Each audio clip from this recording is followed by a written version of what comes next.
page or whatever. Absolutely. Not seen it yet. Usually it's up.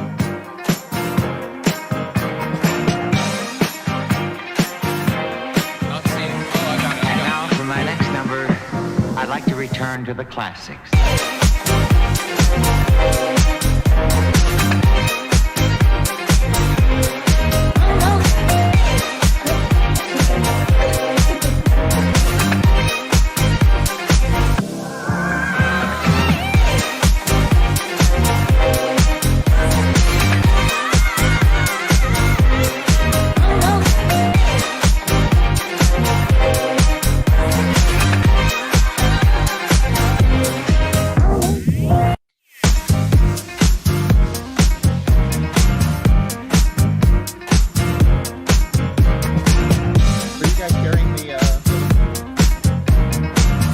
It's on our Facebook. Past the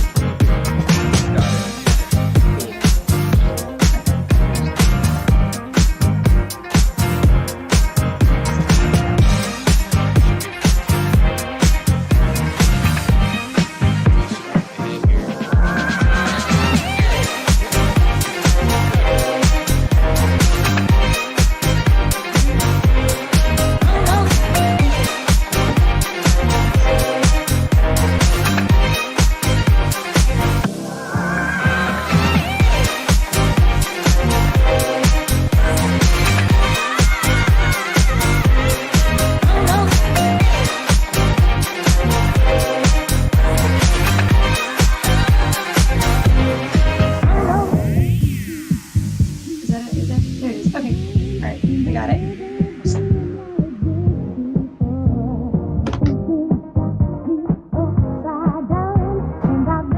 Smoke, I like your background there, dude.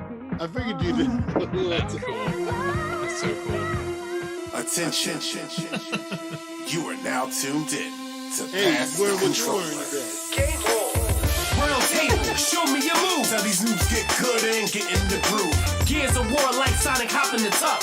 You don't want the smoke, you'll get bodied by big nuts. Come for the characters, stay for the content. Fans from the elite to the civic minded. Conventions are streamed, the topics deceased. Tell 'em tune in.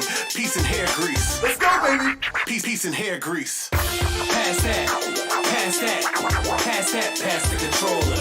Pass that, pass that, pass that, pass the controller. Pass that, pass that, pass that, pass the controller. Pass that, pass that, pass that, pass the controller.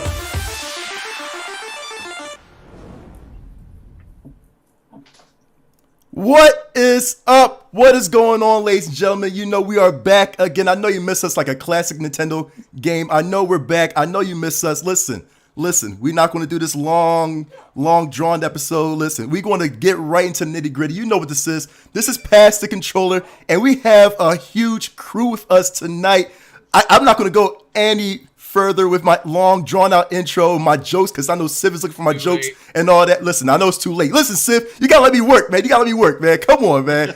My name is Mark Knuckles Carter. McNucks to all of you gamers out there, man. Respect your gaming elders. You know how it is, man. And before we introduce our special guest, we have our classics right here. To my right. I'm gonna do to my right real quick. Go to your left, to my right. I don't know how the directions go, man. We got the man himself, the final boss, man. That man that you gotta use secret codes to beat, man. That up, down, left, right. My man, Smoke. What's up, Smoke? What's going on, man?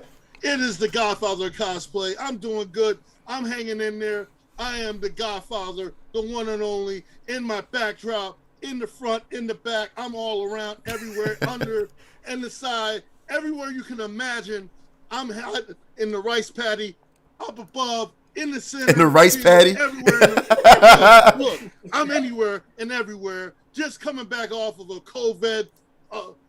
This everywhere you can imagine. The smoke is back, bigger, better than ever. And to my left side, I got the living legend himself.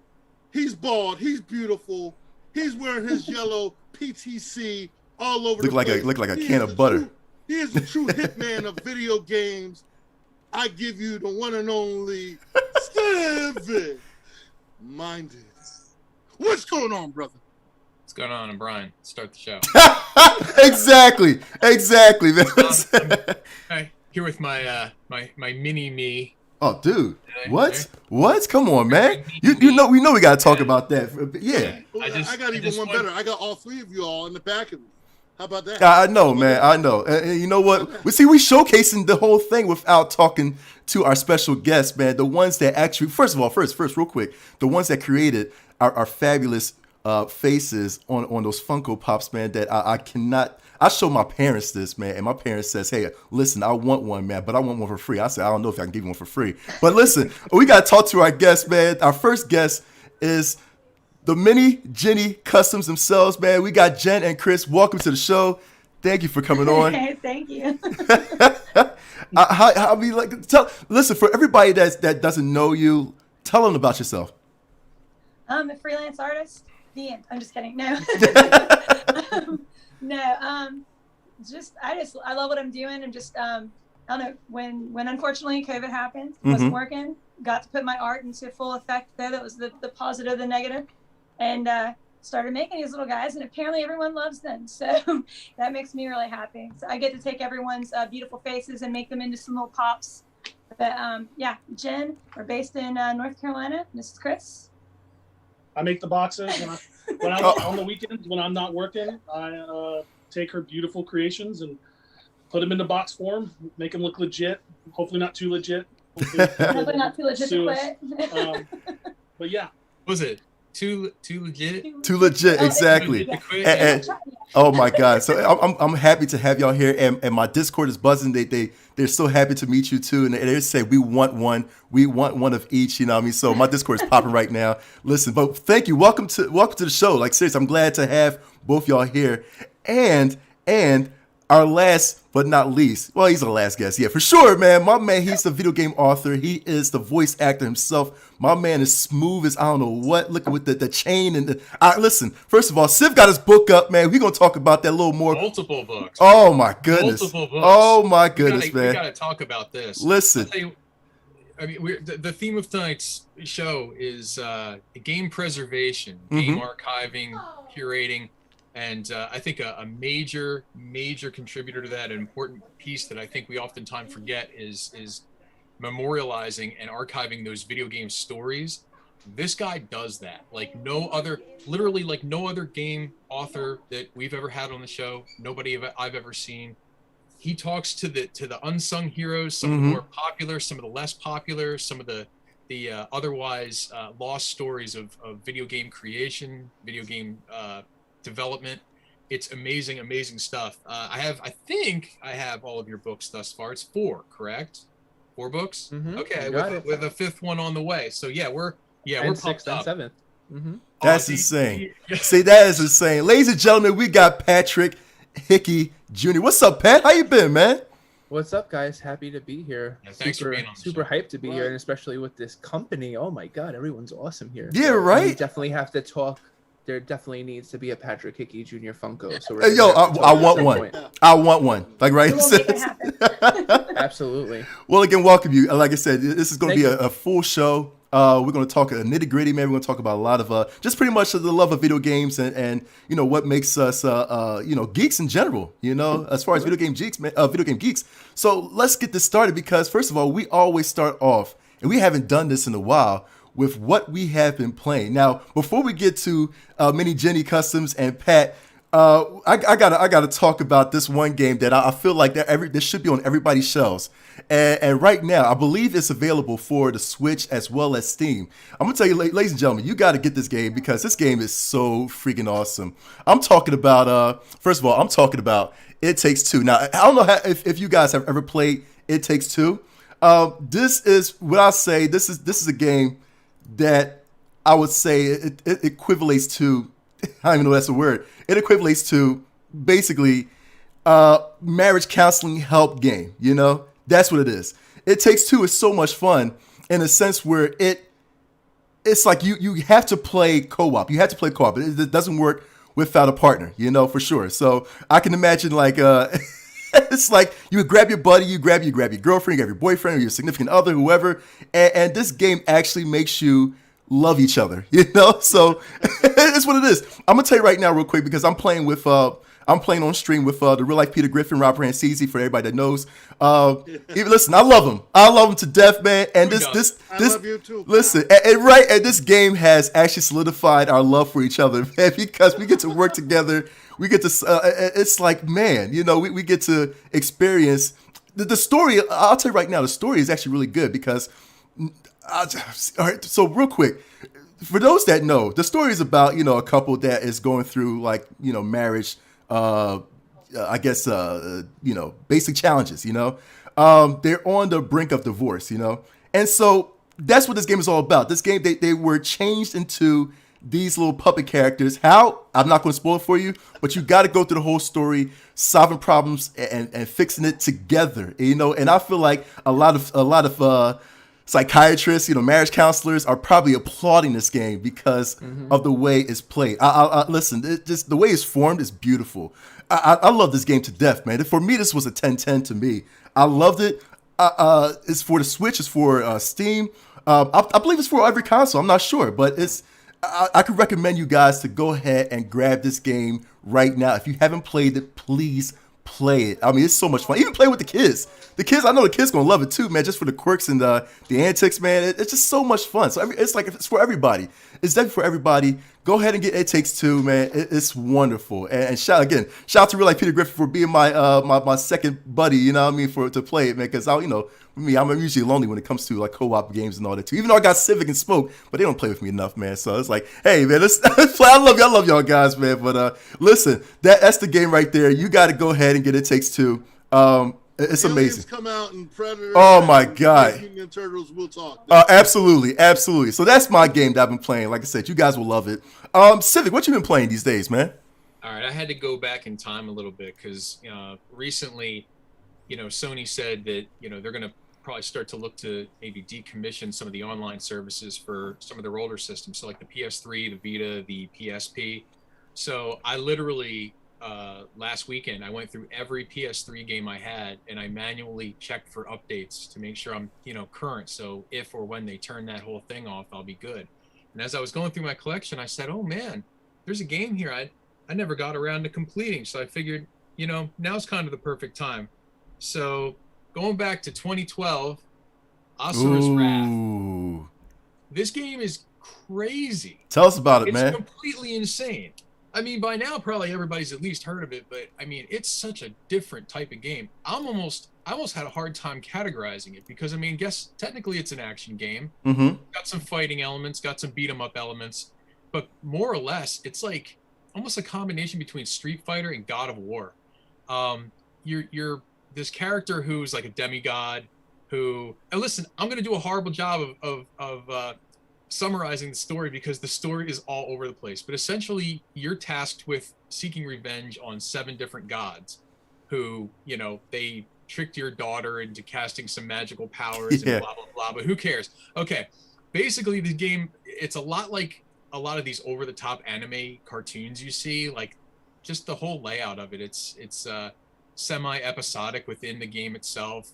You know, you'll complete one like sub part of the story and it's almost like it like seems like it's going to like a commercial break and then it's like back from there and the story continues and, you know, you're doing these over the top, you know, quick time event triggers to like kill these big bosses and stuff like this. It's just a completely visceral, cathartic game. Just your character's completely, you know, over the top, powerful, insane. The dialogue is way overacted, but it's not to be taken seriously. It's just one of those kind of like it's a popcorn game basically. But man, I like it's that. totally fun. It's so fun. I mean, look at this. How can you not love it? But I mean, some of the enemies, I mean, they grow to the size of like bigger than planet Earth, and they, you know, start attacking you. And for sure, you can't play this game without just smiling because it's so it's a serious game in the way it's laid out. But its execution is so silly and fun that you just can't help but to love it. So, yeah, I think like I'm like a third of the way through it, or maybe halfway. There's some hard aspects to it. I mean, I think the game's aged pretty well. You know, graphically, you look back on those games from like 2 generations ago, and now you can kind of see, like, okay, frame rates are a little rough. Some of the, you know, some of the collision detection's a little off, Yeah.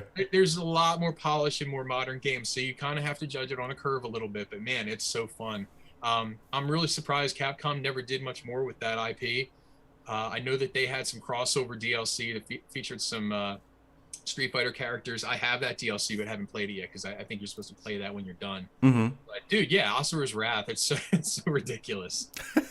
Yeah, I don't know. Ridiculous is the word, and I don't mean it in a bad way. It's fun ridiculousness, totally. So, so it's a God of War spoof, basically, right? It really is. Yeah. It totally is. Yeah. So yeah, 2012, Asura's Wrath by 2012. Capcom. Wow, 2012. Yeah, okay. going back. Okay. Hard to believe that game's almost a decade old. I could never, seriously, man. We talked about that game so much, like especially on the website and all that too. Yeah. But just really that long? I can't believe that, man. Okay, all right. Flies when you're having fun. You got that right, man. Smoke. What have you been playing these days, man? I am playing Returnal. Believe it or not.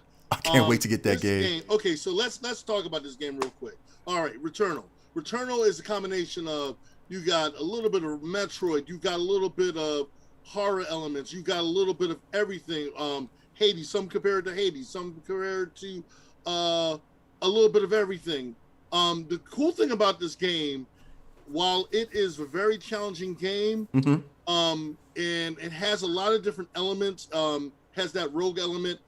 The cool thing about this game, it is a very challenging game in the sense that you're this astronaut. You go to this planet. You're trying to figure out the mystery behind this planet. The cool thing is you die, you repeat. The cool thing about this, it doesn't make you rage quit. This is the cool thing about this game. The game makes you go back, and unlike other games where you die, you have to go back and you are going back on the same levels. This game actually challenges you by, when you die, you go back, but the levels are different. Every time you go back, it's a totally different level. It's like you're in a totally different location, and every time you go back, everything is different. You're finding new locations, you're powering up. You have to start all over again, but by this time, your weapons, you find weapons, and everything is new challenge to you. The graphics are amazing. Without trying to give too much away, again, it's a lot of chance you have to take and everything else, but at the same time, you're building, you're learning. I've died, like the first time I played it, normally, like a lot of people have died within the first hour they played, they died like 20 times. I died within the first 4 hours, I only died twice. And so, as time went on, I died a little bit more progressively. When I'm facing off the boss, I've learned a lot of tips and everything else. And I'm learning. I'm still stuck at the first level, but as I'm learning, my character has progressed. And so there's points, there's like weapons and all that I'm learning and everything else. I have gained certain weapons and certain progression, but every time that I died, I'm learning something new about the character and everything else. So it's not like where you have dead souls and all, and you're still at the same level. When you die, you're going through the same levels and repeating it over and over again. Every time you die, you're in a different level. You're like, wow, it's a different room. So it's like you're playing a new game over and over again. It's not the same thing where you're just like, you rage quit and you're like, I don't want to go back. If anything, it's making you want to go back. Right. And say, okay, I want to go back. I want to play this again. I know I can do it. I know I can get it.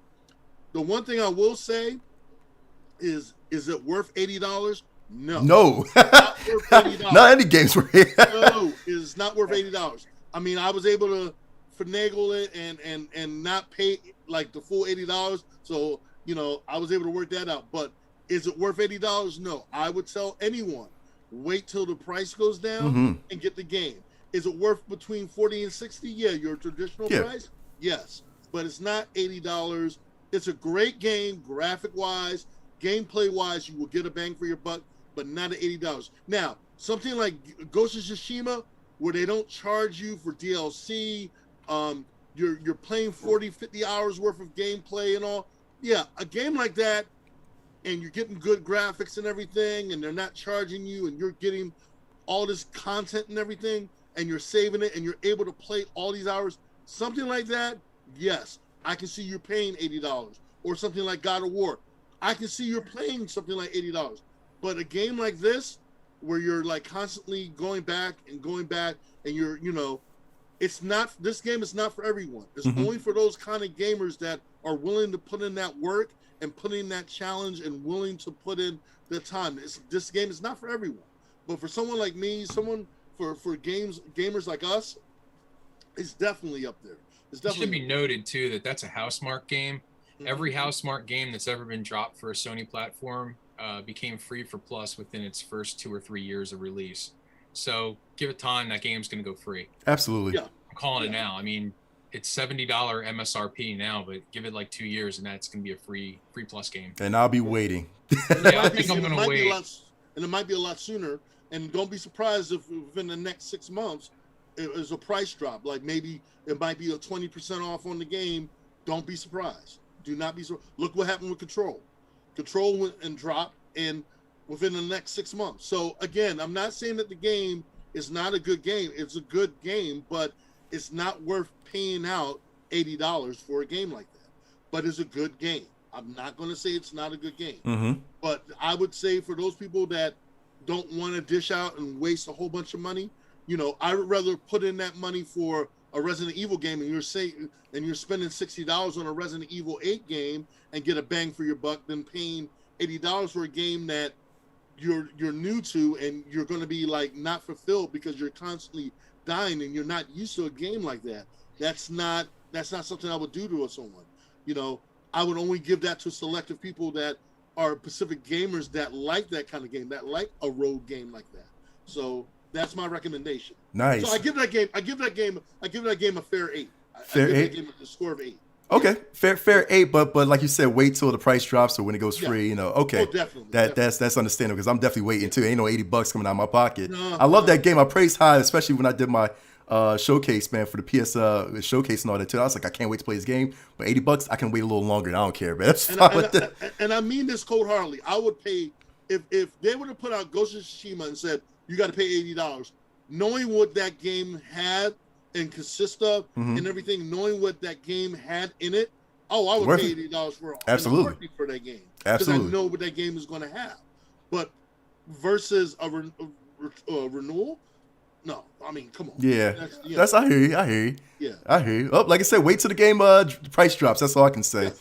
Let's go to our amazing people at Mini Jini Customs, man. Now we did ask Chris. I know you stepped away Gen 2 and all that, so we did kind of ask Chris about the game that he's been playing, man. But so Chris, I wanted to tap into your mind of what you've been playing these days.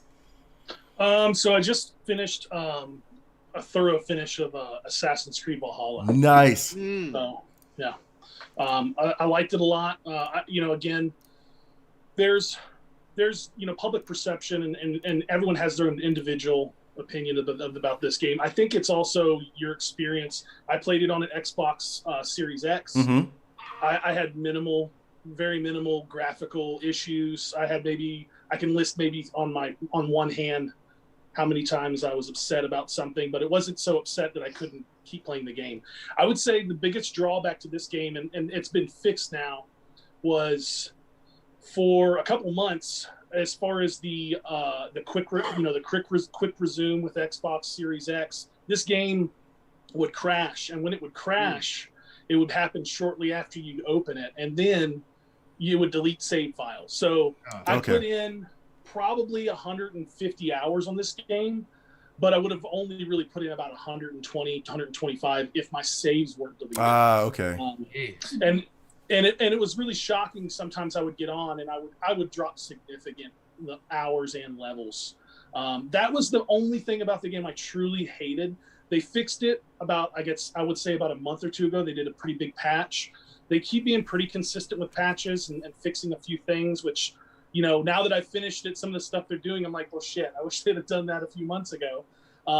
Like ending I guess when you do a finisher, you can now toggle and not have that cinematic scene that kind of wastes a little bit of time sometimes.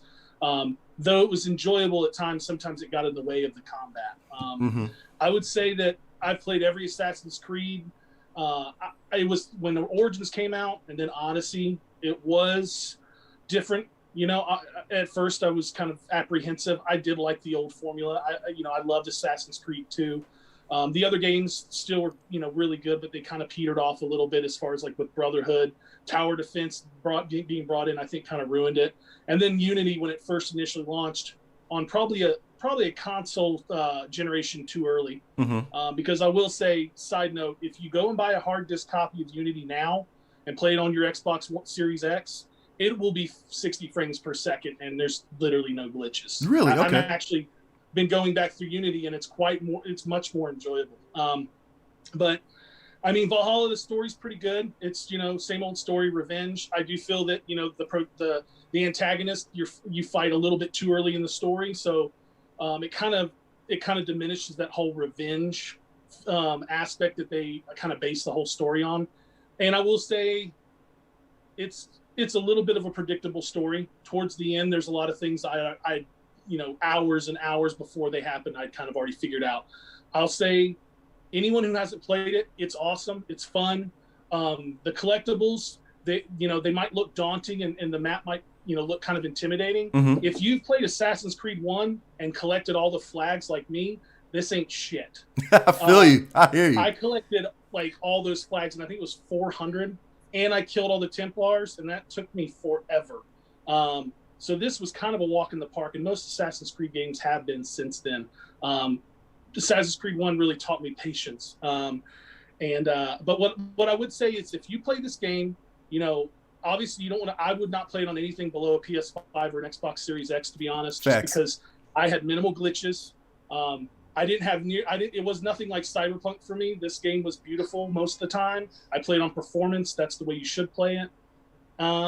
And for story, if I was you, there's 2 missions, and not to spoil it, you in one you go to Asgard, and the other you go to Jotunheim. I would really push to not play those missions as long as you can, because when you do, a lot of the story, though it unfolds, makes it very predictable. Gotcha. To the point where, but when the end happened for me, I was kind of like, okay, I knew that was going to happen, So, I would say out of 10, I'd give it like a 7 to an 8, like 7.5. Okay. So, yeah, it's a good game. I don't think it's Ghost of Tsushima, but Smoke got that one. So yeah. I'll tell you. I'm gonna jump in here because I know I didn't get to get asked, so I don't have any featured games. But I'll just tell you my 3 most favorite. Yes, do it. Old school Chrono Trigger. Way back in the day, I was like, now they would redo this. Yes. And it's no hate on Final Fantasy. That's a great game, but I'm just like, man, can you stop and just somebody just take on Chrono Trigger for a minute? They could do it like Octopath, Yeah. Octopath. I was like, that's really cool. But amazing game. Yeah. So that BioShock 1, I wish they'd come back with some BioShock, but take us back to the water, right? Don't take us Facts. to the bag. That's cool, but take us to the water with the big daddies. And then Void Bastards. I think it's on Game Pass still. It seems like nothing, but I'm telling you guys, like, I am so in love with that game. I played it through, and then I'll tell you the cool thing real quick, so I don't take up too much, but every time you die, when you're playing this game, if you die as the character you are, you come back as somebody different. You're a regenerated prisoner. It's very humorous and kind of, what's that movie? It reminds us of so much. Well, it's narrated by, I don't know if it's the same guy, but it's literally, the whole game's narrated it's not the same guy, very similar to Hitchhiker's Guide. Yeah, it's so Hitchhiker's Guide, but when you die, you come back as someone else, but it's not like generically. So at one point, I was hearing voices. So as you're going through and it's first person the whole time, you're sitting there running through and you think you hear bad guys, but you're not sure because it could just be you being crazy. And like all this stuff's going on, but then you might come back really short. So then cameras don't see you, but you can sneak around better, but then you're real tall. Or every single time, no matter how many times I died, I came back as something completely different. And it gives you your whole criminal profile of what you were arrested for, from stealing a bag of chips to murdering somebody, whatever you were arrested. And it's really crazy. It's a very fun game. You can even be like colorblind. All kinds of crazy stuff happens to you and you don't know what you're getting. So if you like surprises and action and blowing stuff up, it's a great game. She died once and she came back as a deaf individual, and it told in the thing, and so she could not hear anything. It was really hard. I couldn't hear anything. It was kind of eye-opening. But the controller, you got more. The controller gave me more sensation to try to really. The sounds were elevated. Yeah. So it's very interesting, and I love that game. Highly recommend that game. And it says it's called Void Bastards, right? Void Bastards, yes. And I just wrote that down, so I'm definitely I'm probably gonna stream that later on, most likely. You just sold me into it, so thank you so much, Jess. Seriously, amazing. That's what I'm talking about. That's what I'm talking about. And then, of course, last but not least, Patrick, man. Pat, what you been playing these days, man? Having 2 children, 4 and 11 months, is super hard to game. I told you guys before, I bought Pokemon Snap yesterday. I bought NHL 21 today. Probably played them combined 5 minutes. I interviewed Will Moselle this week. He's the producer of NBA Street Volume 2 on the PlayStation, Xbox, the whole 9 yards. He actually produced pretty much every single NBA Street that ever came out. So in preparation for that interview, I played NBA Street Volume 2 quite a bit this week. Nice. Just reconfirmed the fact that it's probably the best arcade basketball game of all time. Got that right. I say that I'm probably going to catch some flack, and people are going to be like, oh, NBA Jam. Love NBA Jam. I've interviewed Mark Turmel before. It's in my first book, but there's just something so sweet about NBA Street Volume 2. You've got the cel-shaded graphics. You've got the great score. You've got tons of unlockables. You've got NBA Legends. It just did so many things right. And learning this week how the game was made, it just made me appreciate it so much. And to find out that there was really so much pushback from EA in the beginning, because they were like, this plays so different from the other stuff that we have, and they wanted to add so many more bells and whistles to NBA Street. They wanted to add every NBA legend, and the team was like, no, let's just take the top 25. And then they ended up getting some great people that had no video game experience to get involved and help with the score, help with the play-by-play and all those things. And it just really gave NBA Street Volume 2 this special coat of paint that not many EA games have.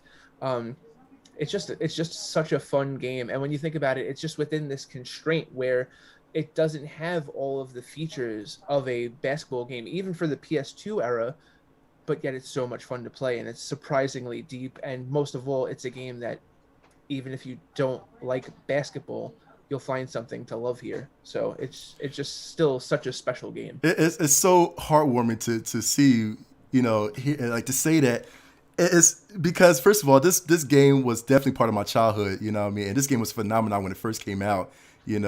I loved it, man, as far as the tricks that you can do, man. This was a party game for us. This was a party game when I always go with, to the house of my boys. Exactly. When I always go to the house of my boys, man, we treat this like it was an N1 mixtape for those that know, remember those mixtapes.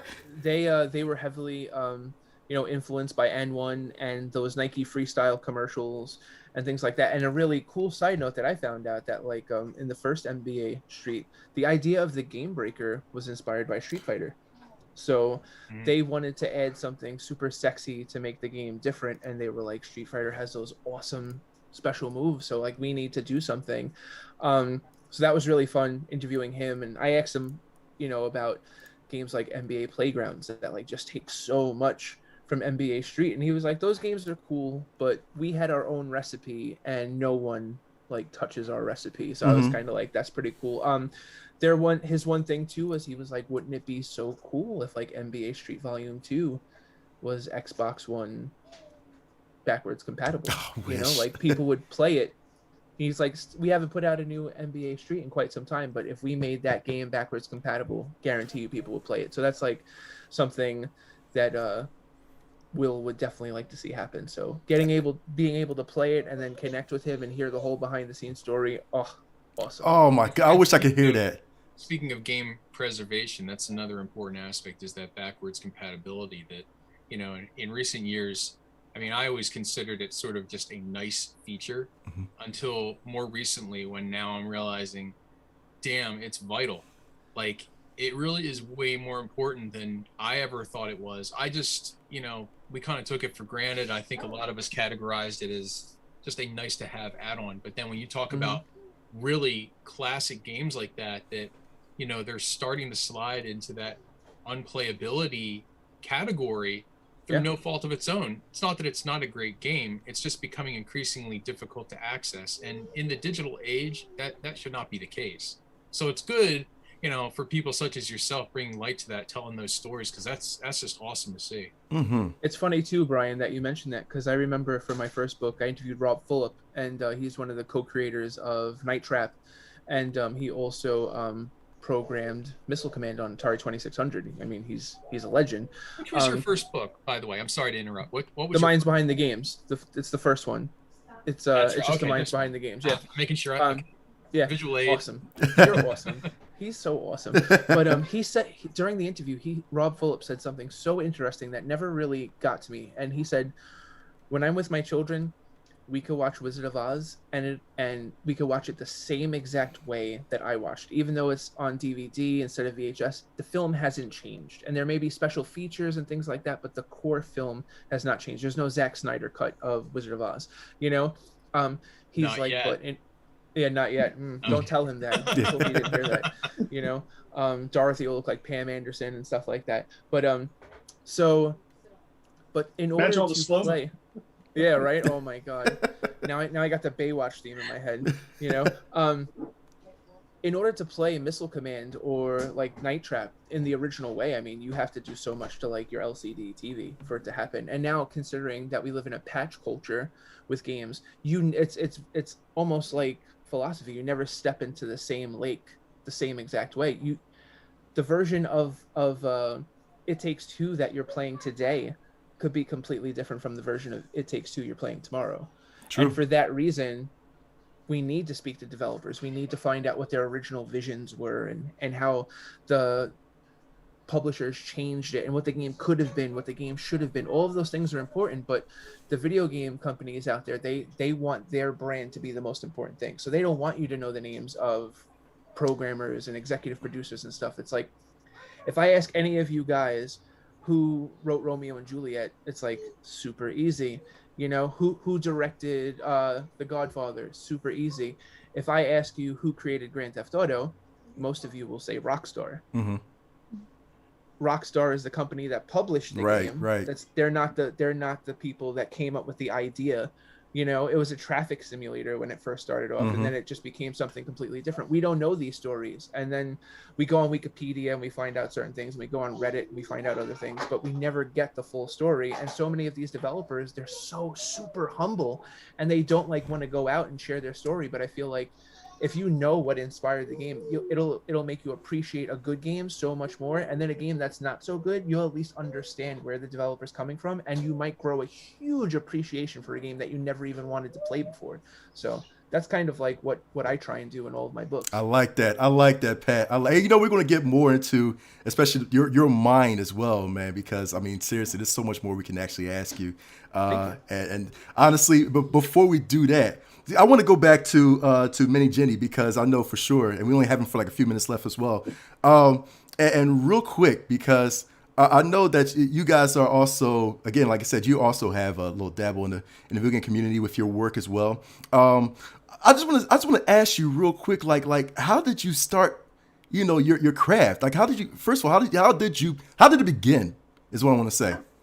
I mean, I've been an artist forever. I've done that horrible thing that a lot of artists have done, where you try to jump into the art community locally wherever you live and fight through that whole ordeal of trying to do a painting and seeing if you're good enough and all that mess. I've always been, most of my talents has been in sculpting, and I've always made like real weird creatures, or I mean, they're not dolls, but just like creature-esque type stuff, and never knew where to put it. So COVID happened, and I wasn't working for a while, and I was like, we have time here at home, we're staying home.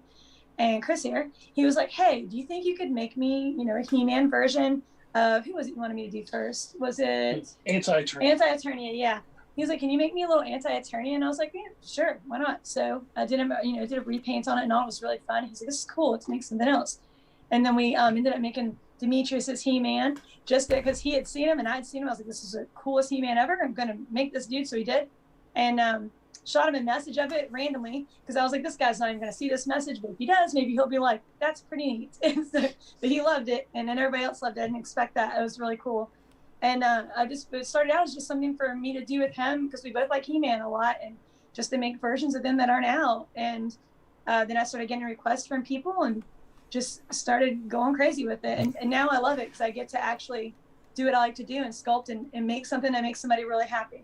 My favorite part is the reactions. So And you've done stuff for, not only did you do stuff for us, you've done stuff for Head Nerds in Charge. Yeah. Our bro, your cousin. Yeah, Curtis. Yeah, that's my Curtis. cousin. Yeah. Yeah. Oh, wow. Yeah. If you didn't know, Mark, Curtis is Mark's cousin. Yeah. I did not. Yeah, just real quick. Like me and Curtis actually started Head Nerds in Charge, and then branched off. I let Kurt do his thing real quick while I did. I was like, I'm gonna go ahead and focus on pass controllers. So this is like Kurt. Actually, I'm not gonna say I'm Kurt version 2.0 because I'm my own person. But anyway, I digress. Real quick because you're like talents in the blood. Yeah, right. I'll interject one thing about Curtis too that I don't know if you've He's ever cool. talked about. That man's patience. He's so nice. Golden. When we professional, like, super nice. Oh, he gave us an order, I think it was in October, November. And obviously to get everything we needed, because he did 10 pops, right? Yeah, all at once. Mm-hmm. Yeah. And it took a while, and then when it finally went out, it was in the middle of Christmas, and it extended. We sent it out the week, 2 days after Christmas. Sat because of COVID. And It sat at USPS or whatever forever, and then slowly, eventually got to where he was, and it sat in his city forever. And I was like, "Oh my God, I'm so sorry, man." He's like, "It's out of your control. It's okay." Yeah. He waited like God. It was like maybe 3 or 4 months. Yes. Half of it was sitting at USPS or whatever, and he finally got it. But the whole time when we would talk to him, he was like, "No problem. It's cool. It's cool." He's like, "Shit happens." Yeah. Bumper sticker. He's laid back like that, but when we go at each other, man, trust me, it's a whole different story. We're like sibling rivalry, you know what I'm saying? Smoke is pretty chill too now, because he's been very patient with us, and we have a big order for him too. Thank you. Yeah, Smoke. yeah. And I mean, these guys did like like 4 different, 5 different. I think it was 5. Yeah. Yeah, 5 different variations of figures for me, covering my career in wrestling. My Marine Corps career, my career in comic books, cosplay and everything. Then they did another variation of my entire cast for my Orville cast and everything else. And then we got, of course, you guys. So, I mean, again, these guys, I cannot stop talking about these guys and all that. And I mean, they've been, I mean, seriously, everybody's been hitting me up like, "Oh my God, I want to get there." And you see, Brian, Civet can't stop talking about you. Yeah, so that we're clear about what we're talking about, what they're making here are these custom-made, basically Funko Pop figures.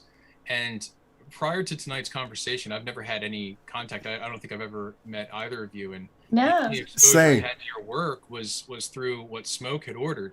And I'm going to tell you something, and please just absorb this, own this. I'm a real stickler for when something is ordered and it's custom made, because I always anticipate the quality is going to be probably okay at best. It's a mixed bag. You just never know what you're going to get. I mean, even the best artists, sometimes you see something in pictures and when you get it, it's, it runs hot or cold. I have to say, so far as anything custom I've ever seen made, anything commission wise, this ranks up there at the very top. I mean, this may be the very top. I mean, the whole presentation of this is perfect. I mean, for each one of us, you captured the essence so well. I mean, it's hard to see on this. We posted these pictures up elsewhere, but I mean, the quality of the character itself, even like the bubble packaging is perfect. Like it would be something you would get from Funko. I mean, the box, every dimension of the box, inside and outside, is representative of what you would get commercially available, but it's all custom made. I was blown away. And listen, I'm going to just say for the, for transparency's sake, I mean, I don't know how much you charge. Smoke was good enough to put this order together. I don't know what it is these even cost, but whatever it is, it's worth it. It's awesome work. It's really, really, really top-notch stuff, and we love it. And as soon as I put this up on my personal Facebook, I had people blowing me up like crazy. Where do I get one? Yes. Can you get me one? Can you get one made that's signed of you? And I'm like, oh my Lord. Yeah. Wait, so I was like, Civ, it's the same thing. It's the same, Civ, it's the same thing that happened on my Discord. And matter of fact, again, everybody's still blowing me up right now because we have Mini Jini right here as well too. Yeah. Real quick, Mini Jini, because again, I'm so annoyed by the chat right now. How can? No, he's not. No, but it's. I'll tell you a couple things. I'll tell you how you can get one, and then I'll tell you too, just so people know too. how we make them, if you want to know real quickly. Sure, please. Basically, we when someone orders one, we try to find base Funko Pops that look similar, and I take them apart. Like sometimes one pop can take 4 figures that I'm ordering. So Can you tell us which ones you used for us? It's crazy. No. I could actually message you later. I'd have to look and double check. Yeah. I'm curious. I think for you, did we use the will for the head? The will, and then for the body, I think you're gonna laugh so hard. So I had to make the jacket. So I think I used Bud Bundy. I can make that into a jacket. Yeah, she did. For Knuckles, for you, like I've got to remember which head it was because I had to get one special for the glasses. I got a separate head. The body, I found one that had like I had an open sweater or something. I had to, sculpt on that to make the jacket and paint it and all. And then your hat's completely sculpted. I should have sent it to you, some fast footage of as I sculpted it and did the texture on it and everything. And then for Smoke, I think I might have used a Will head as well because I can then sculpt on the goatee and sculpt that on. And I got a different body for his.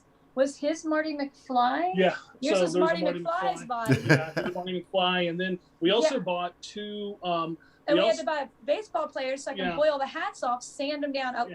When you sand those hats, they smoke. So, no pun intended. Yeah. So I had to wet them as I sanded them, which I love doing. It's weird. Like, I love this because I don't just get to sculpt, I get to sand and drill and cut and boil, and I just feel like a little Frankenstein, the doctor in there. Well, they weren't just baseball players. The 2 for Civic and for Smoke, it was Wild Thing from Major League. So you guys are winning. So but the detail. The key thing was the detail of the jackets. I mean, even our shirts, even our T-shirts. I mean, even with the little emblems on there, and we made some decals for it. Yeah, I mean, it was awesome. Really like I was like, oh my god. Thank you. I was really. I won't send one out till. Yeah, I won't send it out till I know you'll love it. That's why I like to send picture updates. Like I keep up with people the whole time, so I'm like, here's where I'm at, and if they're like, hey, can you tweak something? If I can't, I'll let you know. But 9 times out of 10, I can tweak something and get it fixed up because I don't want it to leave.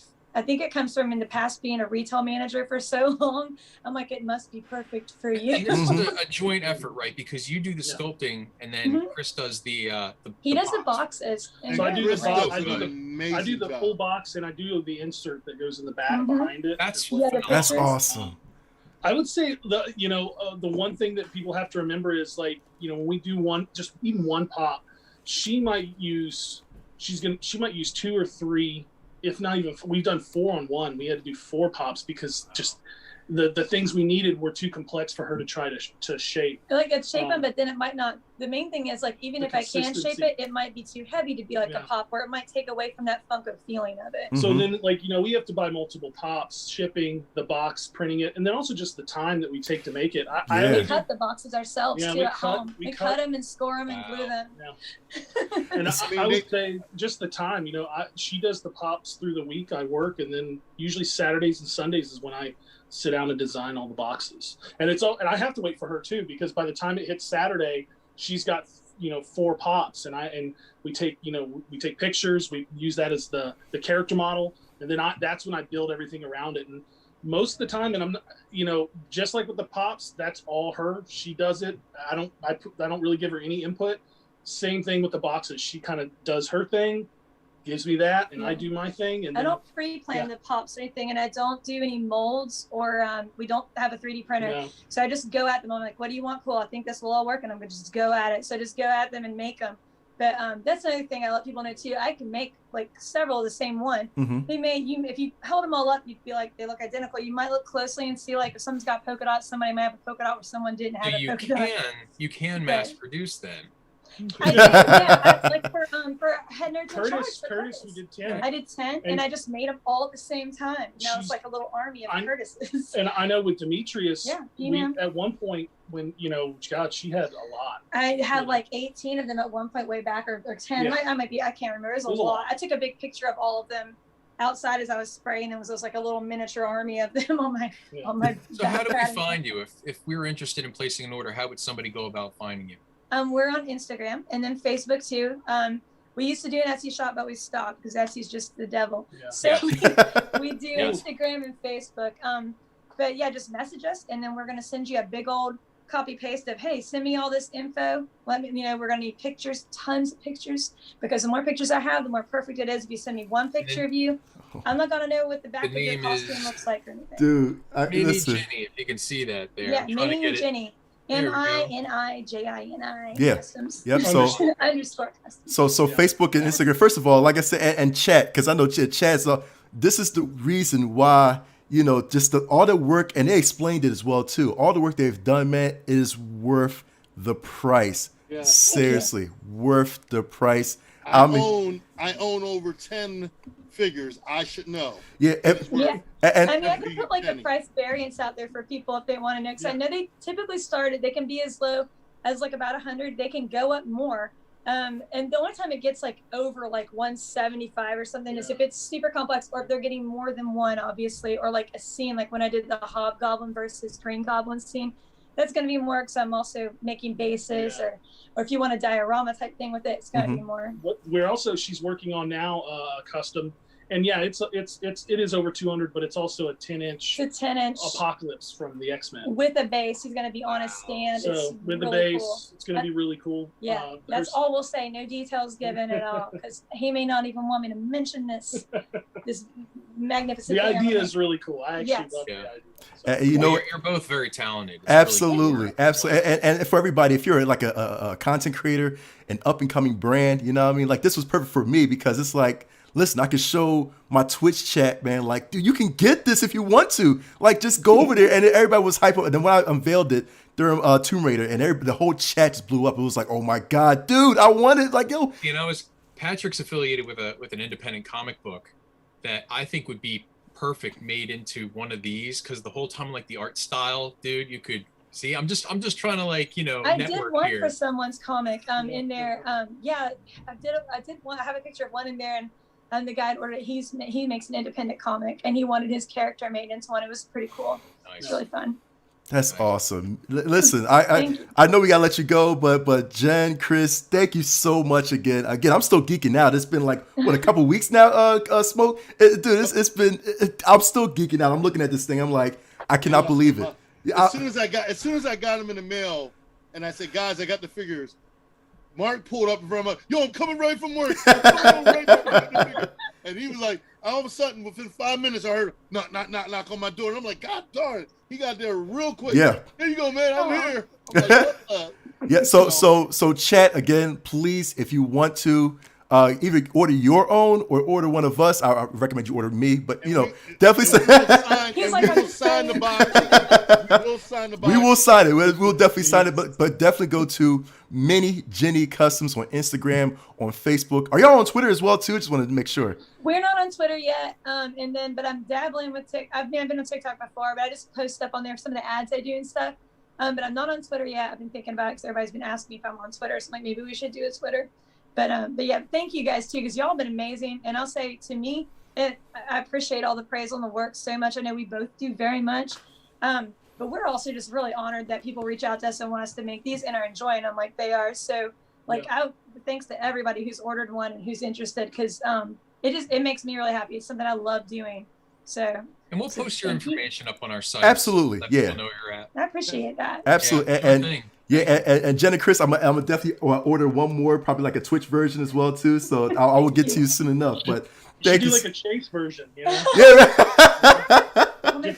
different color. Exactly. Yep. Hey, I was gonna say you should do a chrome gold one. That's what. The burger version. Stop. You gonna give me ideas. Stop. Listen, we gotta let you go. Listen, ladies and gentlemen, that was Mini Jini Customs again. Jen, Chris, thank you so much for being here. Thank you. You guys are awesome. Thanks for having us. Oh my God, this is phenomenal, man. Like, listen. I'm still geeking out, man. It's just, again, like I said, you guys got to order your own MiniJini on Instagram, on Facebook. I cannot stress that enough. Pat, we're on to you, man. What's going on, Pat? Man, listen, dude. Not much, man. I'm here. Listen, so we've been through some other guests and all that too. Like talking to you. Like, again, I'm always nervous when I have somebody that's on that knows their stuff, man, that has a mass amount of video game knowledge, man. We just talked recently to like Howard Scott Warshaw. You're pretty much on the same level, Pat. Like seriously, like dude, Civ, you said 6 books. See, now I got to order more books like crazy, man. Yeah, like I want to just kind of he's doing this dude puts out a book per month, I swear. Jesus Christ. What's really nice though, what's nice about these books, and the way I found out about them is we have a couple mutual friends, but one of them is Brett Weiss, who's also been on our show. Yes, that's right. That's right. And I think what separates what Patrick does from other authors is that his books are written a little bit more along the collegiate level line. So they're a little bit of a deeper dive into like the academic aspects of video game development and speak more towards like not necessarily like the qualitative aspects of the games themselves, but more of like, you know, the more historical aspects of the actual video game design, some of the stories that you would never see anywhere else. Like you can't Google this stuff and get these stories elsewhere. These are practically, and I'll say it for the most part, they're the only place you would really find these stories. But I wanna just turn it over to Patrick. Can you give us a little bit of background on yourself, how you got started with this, all the other things that you do, because you're definitely a Renaissance man, you're into a ton of different stuff. Give us an idea of you and what you've been doing. So I've actually been a college professor for the past 15 years. I teach English, and I am the assistant director of the journalism program at Kingsborough Community College in Brooklyn, New York. I'm also the chairman of the City University of New York Journalism Discipline Council, which basically means I know what's being taught, like journalism-wise, in the entire City University of New York umbrella. It's like over a dozen colleges and stuff like that. So that's my full-time job. I'm also a former editor at NBC. I write for Old School Gamer magazine. I'm the founder and editor-in-chief of ReviewFix.com. I've written for over 35 publications over the last 15 years. I covered minor league hockey, professional hockey, Major League Baseball, the comic book industry. I mean, I've covered 3 Super Bowls, 2 presidential elections. Like, I've interviewed like over 50 WWE superstars. Like, I've been writing hardcore for about 16, 17 years. My first comic was just published a couple of weeks ago. I'm a voice actor. Right now I've been in 4 finished games. I have 5 games that are currently in development that I'm serving either as a voiceover actor or a writer. So yeah, I'm a Brooklyn boy, born and raised, first college graduate in my family. Growing up, my parents always told me to stop playing video games, stop reading comic books, and stop making prank phone calls. And now I get paid for all 3. So that's kind of like me in a nutshell. I've always loved video games ever since I was a little kid. And I just once I started my journalism career and I started to realize that I could actually speak to the people that made the games. That was like a deal breaker for me. So like way before, because like I started the first book actually on Halloween 2016, and it was published in April of 2018. I had interviewed hundreds of game developers before then. But what had happened was my wife was about 4 months pregnant with our first child. And I was going through like this time where I'm just like, I need to get something really cool done before my first child is born. Because I don't want to be one of those people that just looks at my kid and is like, I could have did so much cool stuff, and then you came around. I didn't want to be that person. Right. So I remember going to one of my bosses at the time, and I was just like, my initial goal was, I was like, we need to build the journalism program up at the college that I teach at. I'm like, we need to add like a multimedia journalism course. I'm like, I've taught it at other colleges. Let's do it. And my superior was basically like, nah. He just wanted to like kind of ride the status quo. And, you know, he's like 20 years older than me, so I don't blame the guy. But I was like, well, then I'm going to go write a book. And his answer was, go write a book, kid. I was pissed. I went into my man cave, and I'm sitting down, and I'm surrounded by like over 3,000 games. And I just start pulling games out.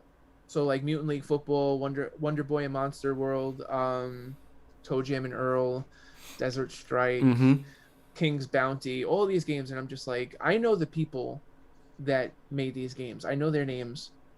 If I can go and I can get in contact with them and I can get like half of them to agree to an interview, I'll have like the beginnings of a book.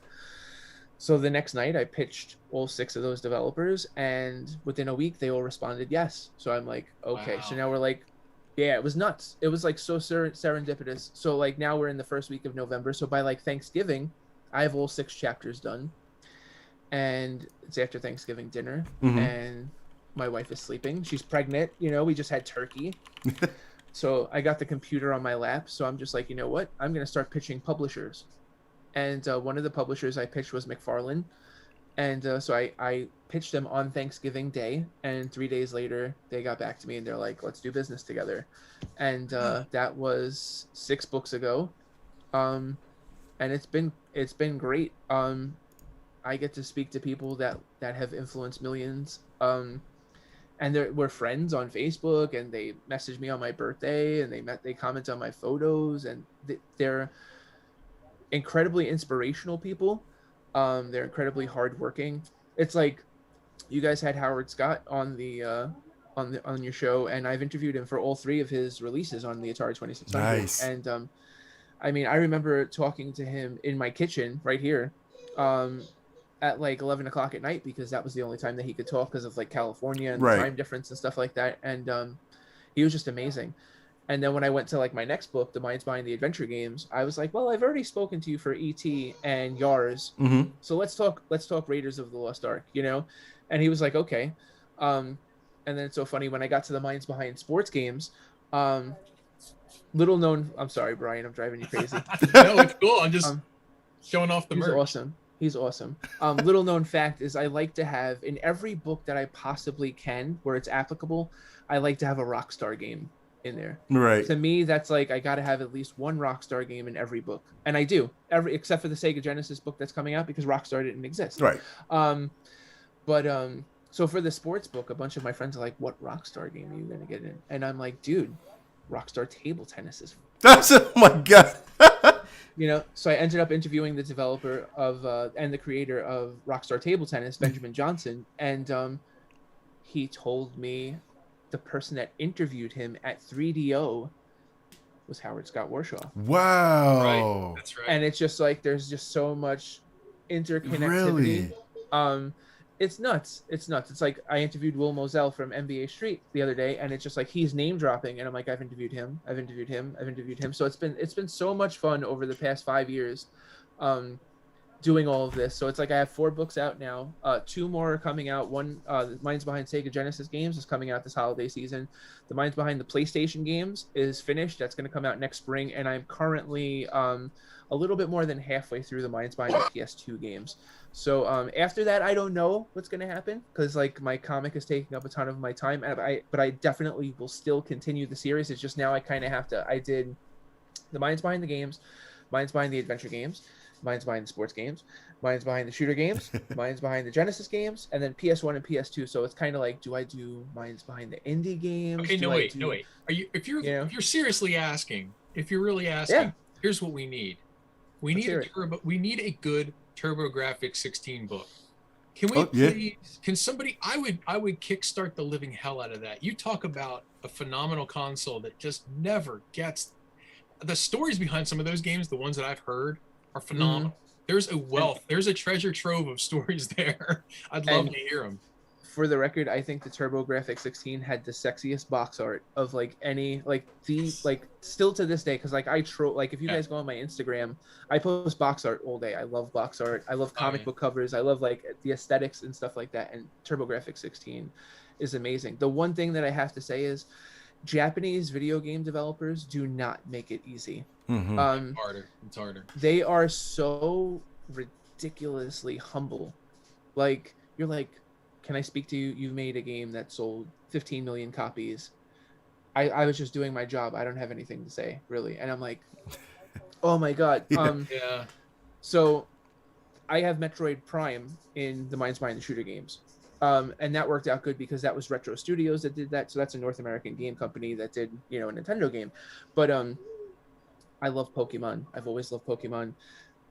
For the first book, I was like, I have to get Pokemon in. So I have a relationship with Nintendo where I've reviewed, their games for years when I was at Examiner and stuff like that. And they responded by sending me like a 40-page PDF of pretty much everything that you would ever want to know about Pokemon. So I was like, guys, thank you so much. But I don't write video game books like that. I need to speak to a live, breathing person and let them tell me their story, because I feel like that's more important than me talking about how. Because that's the thing. If you read my books, there's very little of my opinion in there. I rarely ever talk about. There's no I. Away from like the preface and the introduction, I never interject myself. I let the developer tell their story about the development cycle, how they got into the industry. So I had to do a hard pass to Nintendo. I was like, guys, I can't do anything. But luckily, while I had those situations with Nintendo, for the Sega Genesis game, for the Sega Genesis book, I reached out to Sega and I was like, guys, what are we gonna do here? Right, what are you guys right. gonna do for me? And they ended up getting me Riko Kadama. She's like the first lady of video game development, and she's responsible for the port of Altered Beast on the Sega Genesis. And she's done so much work on Phantasy Star. I'm pretty sure Skies of Arcadia and stuff. So being able to speak to her, I mean, first off, she's Japanese, so I haven't spoken to many Japanese developers, and she's a woman. That's so like I talked about the minds behind the indie games. I would love to do a Minds Behind the Games all-female version, because there's not a lot of female developers from the retro days, and I would love to get all of them. I've gotten many of them, but I would love to do an all-female book. I would love to do an indie book. The TurboGrafx 16 is definitely there. The Dreamcast is there. There's a book that came out within the last year or two, and I don't recall the title exactly, but I've read it. I think it's like the 100 Greatest Women in Gaming or something, and it's a biographical look at a lot of pivotal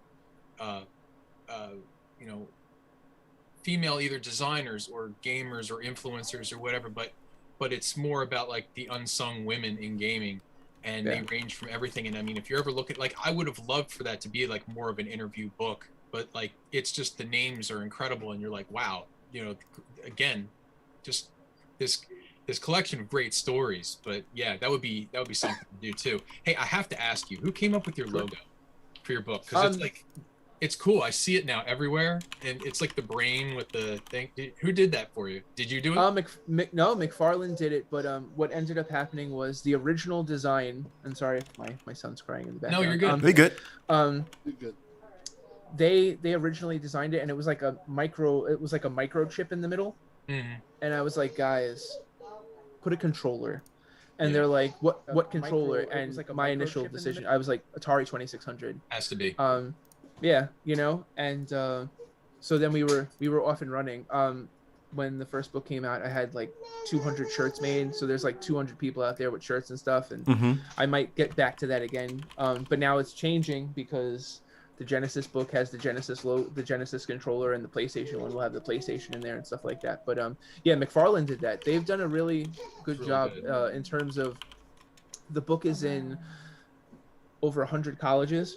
So like Harvard, Michigan, like huge schools, UC Berkeley, UCLA. Like I'm shocked, of how many colleges they've managed to get the book in. Right. Now it's really cool, and it's funny because you mentioned about reaching out to some of these people because you just saw their names in an instruction manual or something like that. But that's very similar to how I reached out to you, because like I said, a couple other well-known video game authors kept mentioning you, and I kept seeing your name come up, and then I saw your books on Amazon, and then I read one of your books, and then I was like, wow, I got to reach out to this guy. It's really, really cool. His work is astonishing. So it speaks to sort of like the warmer side of the video game industry. I think that there's like this interconnection that we don't always acknowledge, but after a while, it's a smaller world than you think. Kind of like everybody starts knowing everybody. Like for you to say, yeah, I spoke to, Mark Trammell, and they're like, oh, we all know Mark. Yeah, that's cool. And, so it's cool. There's that relatability. But yeah, I had to cyber stalk you there. I was glad you added me, because I was like, I got to talk to this guy sometime. It's really cool. So yeah, that was awesome stuff, man. Very awesome stuff. So Pat, what made you get into voice acting? Oh, that's such a crazy story. So what happened was, after the first book came out, I didn't know if I was originally going to do a sequel. Okay. Because it was like my daughter was born. So now it's like, and you want to test the waters. Like, is the book going to do any good? Like, let's see. And then something crazy happened where, because I mean, I've pitched for every book hundreds of game developers, and then it's like sometimes the answers I get back aren't good, and I have to rework them with the developer, and sometimes they don't want to. So then I'm kind of like, okay. thank you, but no thank you. Right. Or sometimes it's like, thank you, oh my God, you gave me so much more than I ever expected. So there's always this back and forth. But what happened was after the first book, people started answering me. So now it's like, all right, I'm going to do a second book because now I have 15 chapters that aren't in the first book. So I have to do something with this. But while I was waiting for all of that to happen, I got back to work at Review Fix. I never stopped writing for Review Fix. So that's the thing. My wife is a special woman because she puts up with all of this. Like when I add a project, I don't stop doing the other stuff. Right. So it's like I never stopped. Like Review Fix is updated every day, 5 articles every day. So I never stopped doing that. So the first book comes out. So now I start focusing on interviewing indie developers like I usually do at Review Fix. Mm-hmm. So now I'm on Twitter, and I'm stalking those indie game hashtags and stuff, looking for developers to interview. And I come across this really wacky looking game. It reminds me of Minecraft. Really good lighting, and it's called the Padre. And I messaged the developer, and I'm like, I would love to interview you. So we do a Q&A, find out he's from Bulgaria. English isn't so good, but super nice guy, super passionate. So the interview, I end up being the first person to ever interview the team. So they like me, So then they're like, do you want to play the game? I'm like, sure. So they send me like a beta, and it's like a point and click survival horror game, very much in the mold of like Alone in the Dark. And the game starts off, and there's like a letter that goes under the door in this priest's room, Mm-hmm. And it reads like, it's been a week since the disappearance of Father Benedictus. So week, W-E-E-K, right? It was spelled W-E-A-K. So I was like, guys, English not being your first language, that's fine. But if you're going to do a point and click game where like dialogue is pivotal, your grammar has to be perfect, because if people are going to find errors, they're going to dismiss like the beautiful lighting, the great score, the voxel graphics. I'm like, so you need somebody to get in there and really clean up all of the grammar. Mm-hmm. And they're like, do you want to? Nice. And I'm like, yeah. It's a dream come true. So we've got like 4,000 lines of dialogue, and I do it the same day because I don't fuck around. Pardon my French. Mm-hmm.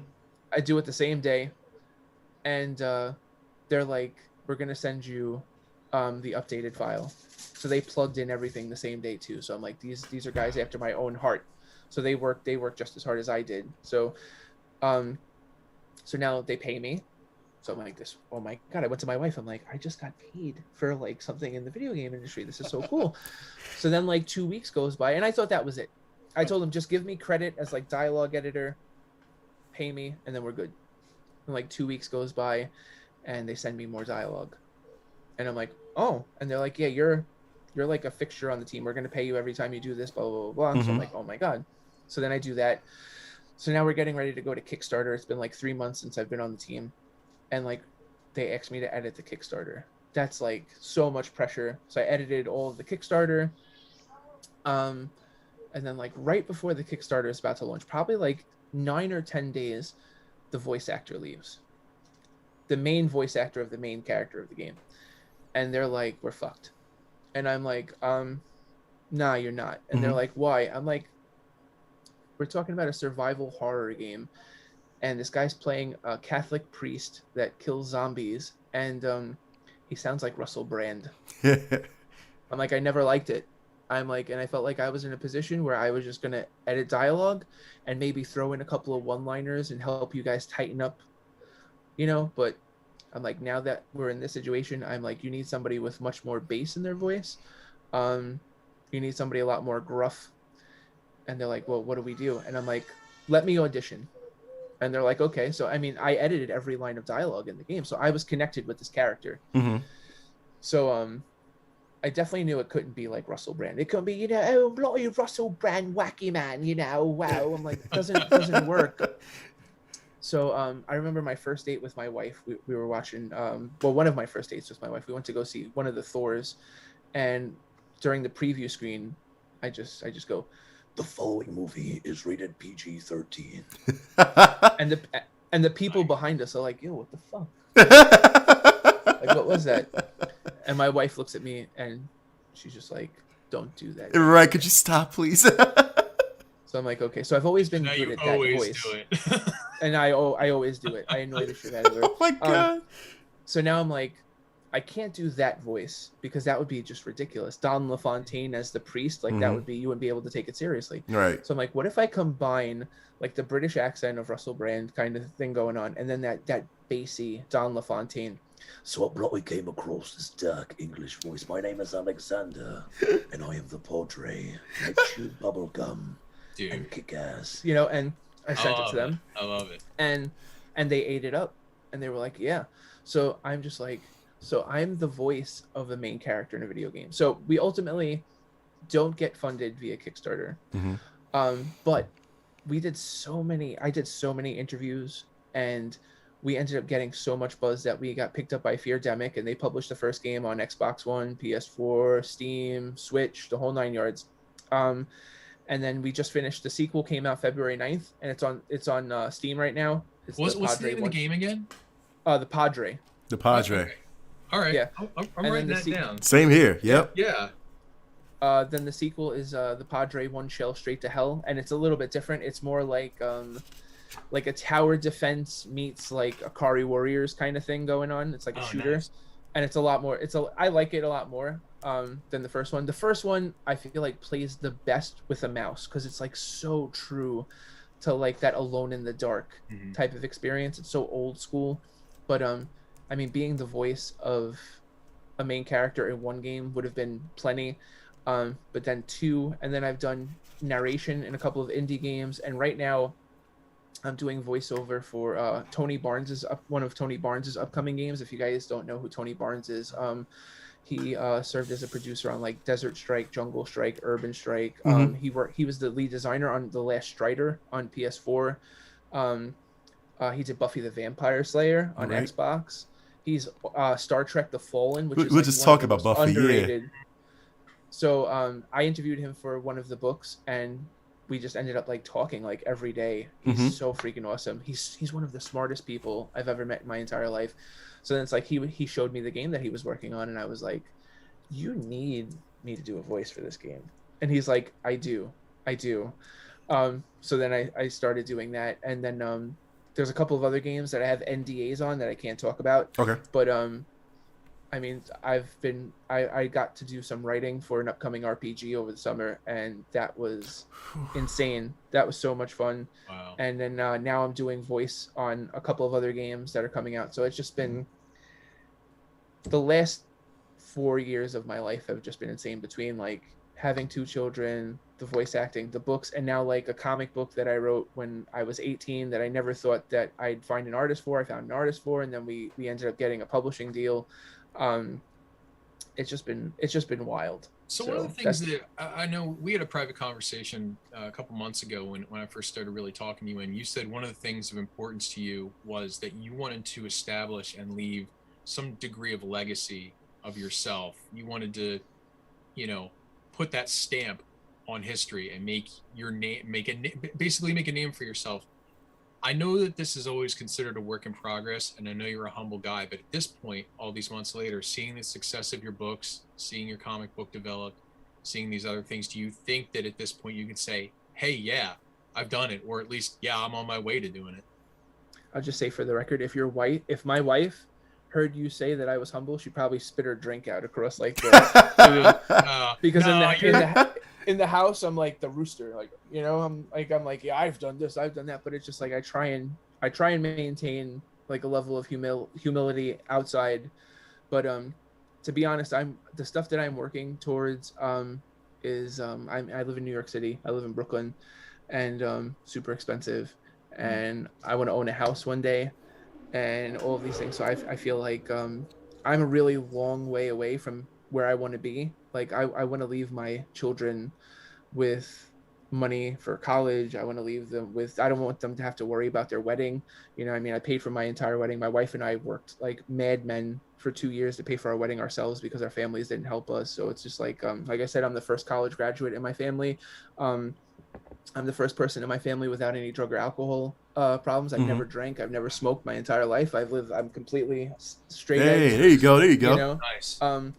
So it's just like, I feel like the last like 3 or 4 years I've started to go the way that I wanted to go. I still have a lot of work ahead of me. I still have a lot more things that I want to do, but I do feel like I'm beginning to get to like where I need to be. The thing that sucks the most, and it's just like it's hard, is I have 4 books out now, and I still get emails all the time about the first book. You know, like people are still connecting with me about the first book. So like the other books I feel like are so much stronger than the first one, but people like they'll message me on Instagram or Facebook, and they'll be like, oh, I saw, you know, your book, da, da, da, da. And then we'll get to talk, and I'm like, they'll be like a big sports gamer, and I'll be like, you should get the sports book. No, I'm gonna get the first one first, and then eventually they get the other ones and stuff like that. But it's just like the way the world works is like I feel like I've done so much work over the last couple of years, and people are still like 3 years like behind like my best, because I feel like I haven't even written my best book yet. You know, see, like a lot of what you dredge up is stuff that you can tell that you ask the right questions to get the information, but you also have a way of tapping into and exuding trust in whoever it is that you're interviewing, because you can tell that given the avenue for some of these lesser known developers and creators to express their thoughts on the experiences that they've had, they cling to they you can tell that they've had these stories stored up. I mean, particularly, the obvious example, and I always go back to, is Howard Scott Warshaw, because in speaking with him and reading his book, you could tell that his story is one of the best in the history of video games. It's so cool reading about it and from the different perspectives. But then, you know, you talk to the creator of Vector Man. It's not just all about the highs in the industry. A lot of it's the lows. A lot of it's the chaos. You know, some of the harder stories, some of the unsung stories. So it's such a mixed bag. But what you said earlier on this hour is about, you know, how you feel a little bit more connected yourself to some of these games based upon, once you know the story behind them, you start to gain some empathy and you start to gain some more appreciation. So do you have a favorite interview that stands out? Like you're like, this is the one, this is like my Mona Lisa so far. Like, do you have a favorite? It's so hard. I would say like every book, there's probably like 3 or 4 that really stand out as like special ones. So like I definitely feel like in the first book, Night Trap is definitely special for me, because so many people. So like we'll use Brett Weiss as an example. So I interviewed Brett Weiss for a Kiss book that he did like 6 years ago, a Kiss encyclopedia book. And when I decided to start doing this stuff, I'm like, I need somebody that has credibility to write the foreword. And I immediately chose Brett, and I didn't know him very well, but I believed in his work and I love his work. And when I started throwing ideas back, and I was like, oh, I got the people from Night Trap. He's like, why Night Trap? You know? And he wasn't the only one. Plenty of people like, why? Who cares? Who cares about Night Trap? And that by far, so many people that have read the first book are like, that's the best chapter in the first book. Because I feel like, what did the Beatles sing at the end of Abbey Road? Like, the love you make is equal to the love you take, you know? And for the Night Trap chapter, I listened to like 8 hours, probably more, of Senate like grand jury testimony and stuff like that when they were talking about the whole Lieberman and the whole gang just ganging up on these guys. The ESRB. And it definitely, like, there's some quotes from that whole experience in the chapter, and I use some of that to like some of that in questions with Rob and with James. And bottom line, to say it as succinctly as possible, they knew that I knew my shit. And I feel like that they connected with me more. There have been developers that I've only spoken to via email, and that they'll email me back and they'll say something like, you know, we can tell that you're passionate about this. And I'm just like, that's so crazy, because you've never heard my voice before. Right. You know, it's funny too, because like, you know, one of my favorite quotes from your book is with regard to ET, because people have a very staunch opinion about ET. Even if they've never played it, they've heard the story. It's become the thing of legend. And the one quote that you say that is so awesome, and I had to quote you when we interviewed Howard, was, "It's the greatest video game ever made in 5 weeks." And to me, that was an eye-opening. I know that it was kind of like probably for you a silly throwaway line, but for me it was like really eye-opening. I'm like, I believed it when I wrote it too. So, and it makes you think about games a lot differently. Like I have had a history. I try to be as honest about my opinions in the gaming. We all are. I mean, Smoke, these guys, you just try to be honest and knowledgeable. Those are both important, but one can't exist without the other. But I think all too often we don't really see the goings on behind the scenes, and therefore we're judging from a place of ignorance. We don't know the story of what's going on at CD Projekt Red and how things are going awry. We don't really understand what happened with, that game Thrill Kill, how, it was there and then it wasn't there. And, so when we start learning more about the story and about the current events and the goings on, it gives you sort of a little bit more of a qualified perspective to quantify what it is that you see and Absolutely. qualify what it is you see. So I love writers like you that bring stuff like that to light. And it's funny because, I just wanted to, I know we don't have a whole lot of time left, but I wanted to, actually thank you, obviously for coming on, but also for inspiring me, because it's been within the last, couple of years that, I've taken it upon myself to do more writing in the video game world. I've partnered with, Brett Weiss and Witten Hagen and some of these guys to help them with their books and things. And, they've afforded me the opportunity to help me grow as a writer. And I can honestly say, I mean, you guys, I hold on a pedestal. I love that you're so open and knowledgeable and gutsy with getting these people to really open up. It's awesome. And, for what it's worth, so far as, building that legacy, you're doing it. You're telling the stories that nobody else is telling. You're asking the questions that nobody else is asking. If somebody was smart enough, they would take the books that you've written and actually do a actual TV series, whether it's on a streaming channel, and just like the shows that they've done, like the Behind the Music, like they should do that's based on your books, behind the video games, the real true stories behind the video game production, what really happened, and where you're hosting it and you're telling the stories of what happened, why these games didn't work. You heard it here first. Smoke got it. I mean, seriously, because it would make sense. And I mean, just bouncing off of what Brian just said, it would only make sense because you're telling this actual story, the actual truth, instead of us as consumers just knowing what's on the surface and just going by our interpretation, learning what really happened. Like, again, because we only know what's going on the surface. It's only what we're being told from what we see from our perspective. But these are the real truths. How some of these developers were screwed, who really made the profit, who really got screwed over, who, what happened between Kojima and Konami. Yeah. We want that story.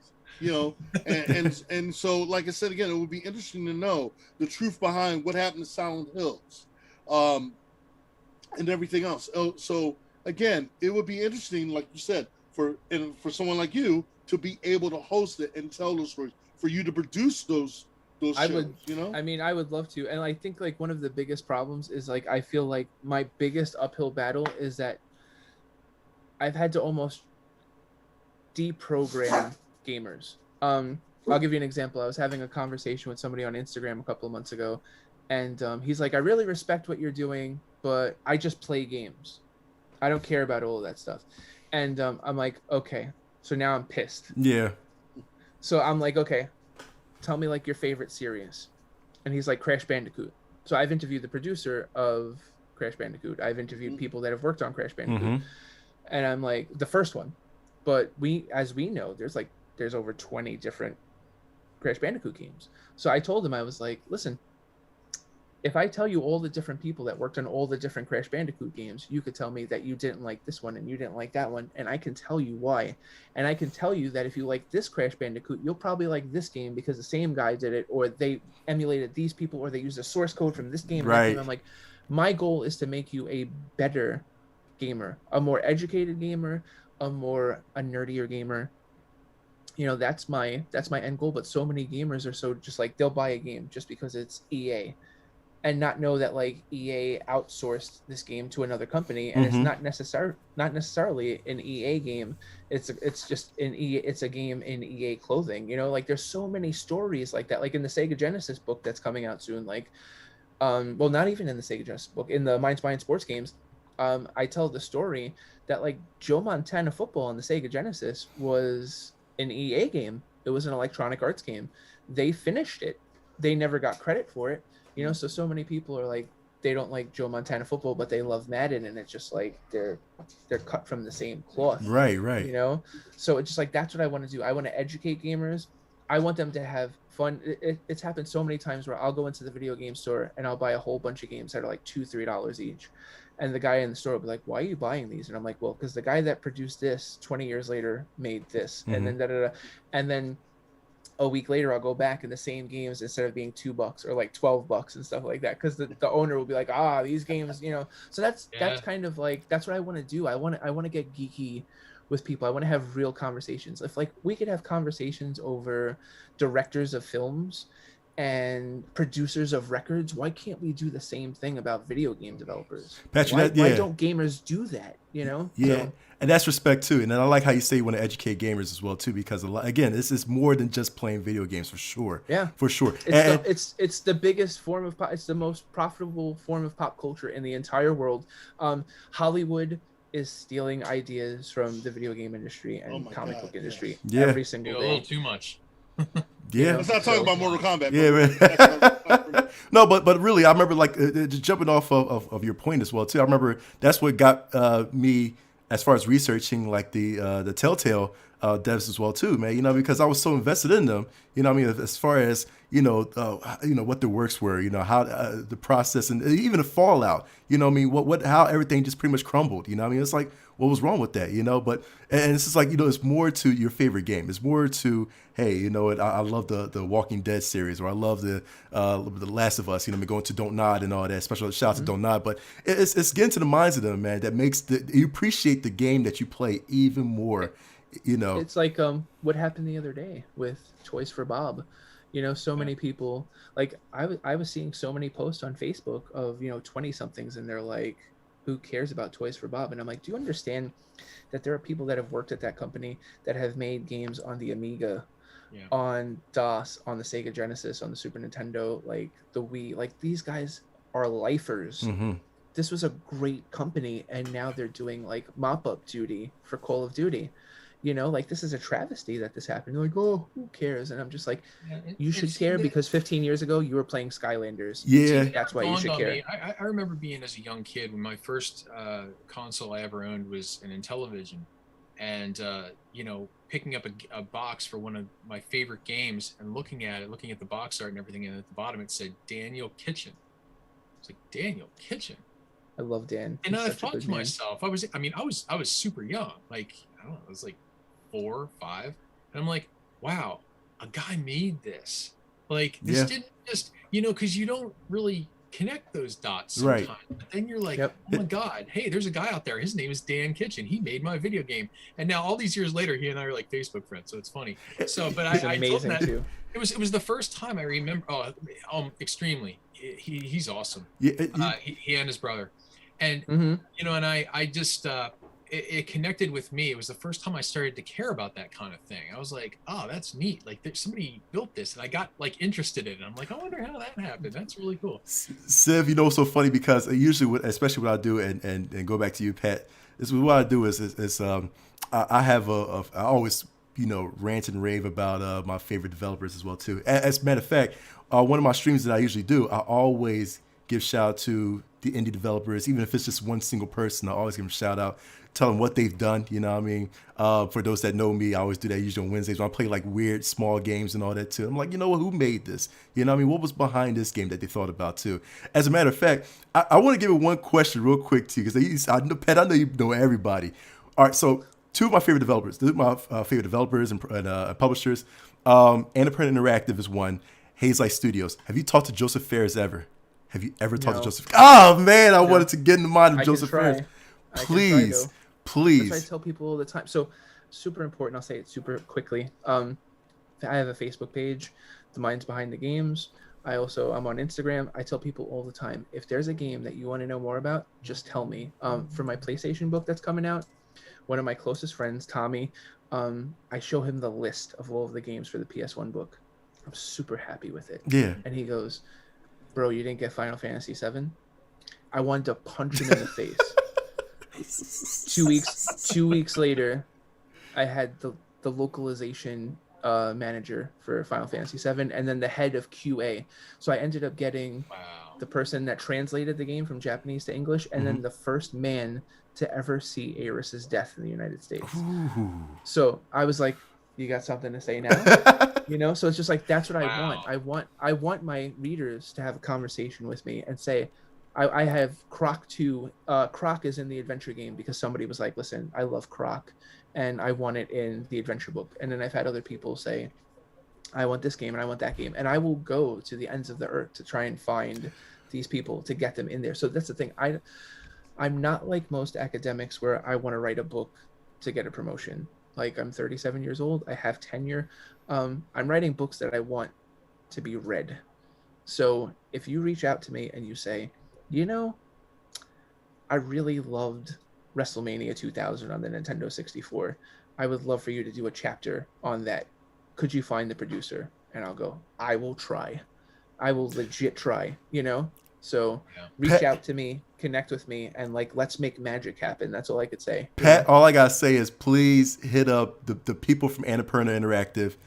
Hit up Haze Light Studios, because I want to see what in the mind, especially like Joseph Ferris too. Like, I'm like, dude, that dude is phenomenal. You know what I mean? He's got stories to tell. You can tell. Facts. That guy, he's very gregarious. He's very love him. And you can tell he has a love for the industry. He's not just another, automaton. He's just cranking out just nonsense to just make money. He crafts games. That dude is absolutely. So just those two developers, please. If I would read a Bible about Annapurna and Haze Light, dude. Like, seriously, that's how it's just me. I love those two developers. I put them at the top of my list too, like 1 and 2. You know what I'm saying? It's like out of everybody else, it's interesting. I mean, the only other thing that I could say, like, for people that like aren't kind of like sold on what I do, I try and tell people that there's so many games that are interconnected. So, Smoke, you were talking about Ghost of Tsushima before, and like right off the top of my head, I'm thinking, I just interviewed somebody from Sucker Punch that worked on the original Sly Cooper, and the animations for Sly, like his tail and stuff, those are the same animations that are used on the armor of the character in Ghost of Tsushima. Yeah. So it's just like, I try and explain to people, like, there's so much, like, when we talk about film, like the Kevin Bacon effect, the 6 degrees of Kevin Bacon, there's so much of that in video games. And I feel like it makes video games so much more fun when you know that a game that you loved 20 years ago still impacts the industry today. So it's like Sucker Punch, like Sly Cooper. There hasn't been a new Sly Cooper in quite some time, but it still lives on in Ghost of Tsushima, which is one of the greatest games of this era. Yeah, so we just had the actor who played Sakai do a bumper for us. Yeah, Daisuke Tsuji. Yep. Yeah. So we were fortunate enough to get him on our show and all.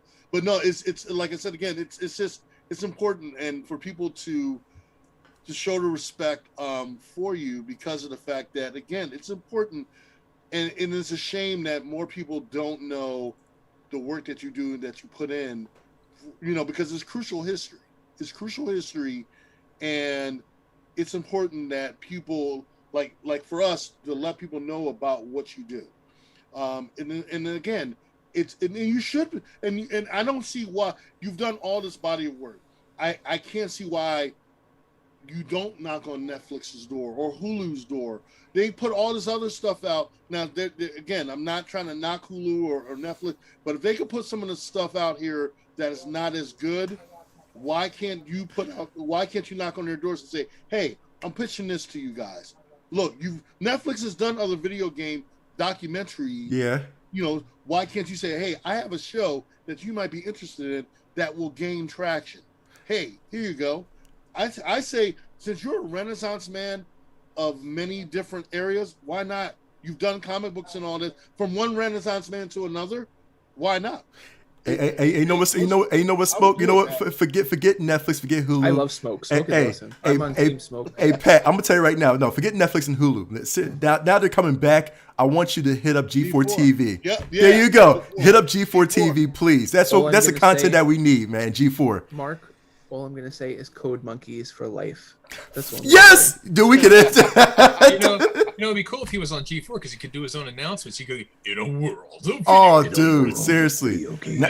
Right. You know, Yeah, now that G4's Hey, coming I back. did his own hype, man. That's what I'm saying. Now that G4's coming back, I know they need a lot of content, dude. Pat, please, you be the top. Seriously. G4, I would love to do that. Oh my Let's God. make it happen. I smell a writing campaign. Exactly. You know how cool it would be, and then get those people that you interviewed to come on there to talk about what happened behind the scenes and all. I'm just saying, I mean, because also it opens the doors for people to take notice and for people to recognize all the work they've done in our past, in the video game history's past, and to be recognized for all the work they've contributed in the video game world.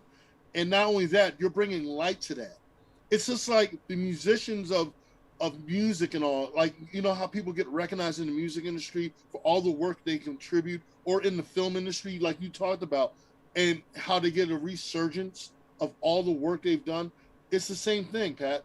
It's like a resurgence of because sometimes it's good to remind people of all the work that these people have done in the industry, so people can remember, like, hey, remember, the reason why you like these games is because of these people or these individuals that have done all this work. Even for yourself, all the work that you're doing, it should be recognized. Yeah, it's like I tell people all the time, I feel like I'm writing books that the impact of those books isn't going to be like prevalent. It's not going to be obvious until like another 20 years from now. Like I remember one of the chapters in the first book, I interviewed Matt Thorson for Towerfall. And Towerfall is a great indie game, great story. But I also got the guy that did the soundtrack, Alec Holowik, and he had a super controversial like exit from the video game industry and stuff like that. But he also passed away, and I interviewed him for the book. So it's just like to have his voice in there and for him to talk about the game was super important. And then, I mean, not a lot of people know this, but I was originally supposed to interview the programmer of Berserk on the Atari 2600 for the first book. Wow. And he just like kind of disappeared on me. I had no idea what happened. And then I ended up finding out that he passed away, so it's just like that one really hit home for me, because I'm just like, if these people, a lot of the developers that I love to speak to are those Atari 2600 guys, are those NES guys, because they're starting to get into like their twilight years, like late 60s, early 70s. And if they don't tell their stories now, they may never get a chance to. Yeah.